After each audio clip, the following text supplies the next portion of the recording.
Practice is an interesting word because I guess I associate it with being the thing you do on a regular basis, like that repeated thing. And at the moment for me that's very much education, so I'm facilitating students of dance to develop their practice. So reflecting on what that means for me as someone who's practicing dance is a different thing when you're teaching people how to teach. But I'd say I keep in touch with my own embodied kind of knowledge through improvisation, contact improvisation and Argentinian tango.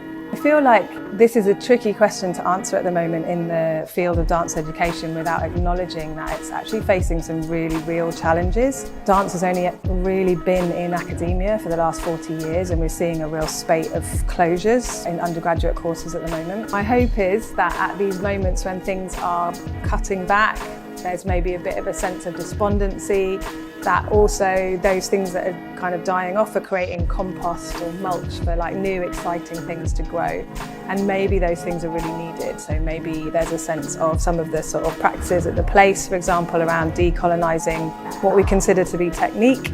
This is a really positive development, and I think I'm super excited about the field of dance and social justice and where those intersect, which is obviously what we're doing on the MA here, the Participation Communities Activism.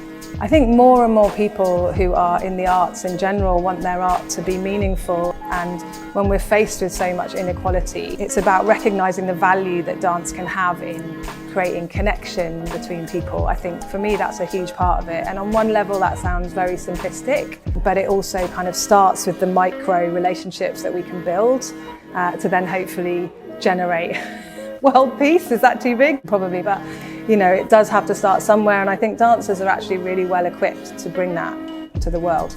I was thinking probably most of my career has been non-linear, and probably most dancers would consider it that. But in terms of a moment of difficulty, got heartbroken, had my heart broken, and left behind a kind of really established independent freelance dance practice working with young people in all different communities, which takes a lot of time to build up, right? And I left that, I went to South America. Didn't really know what I was doing, but ended up staying for over a year and really investing a lot of time in learning Argentinian tango, which is a form completely alien to me and to my body and to ideas of gender even that I had. And I guess the way that that informed my practice later on and came to be part of my life in different ways was really enriching, even though it came from quite a troubled start.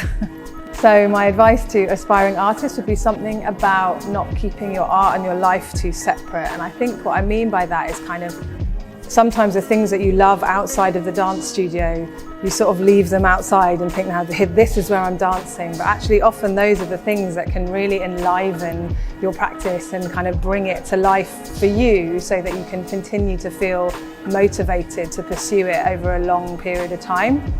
And similarly, to not leave your dance skills kind of behind when you leave the building, but actually even the way you walk through the streets or wait on the tube station, you know, that those things are practices that actually society needs. So let them spill into each other.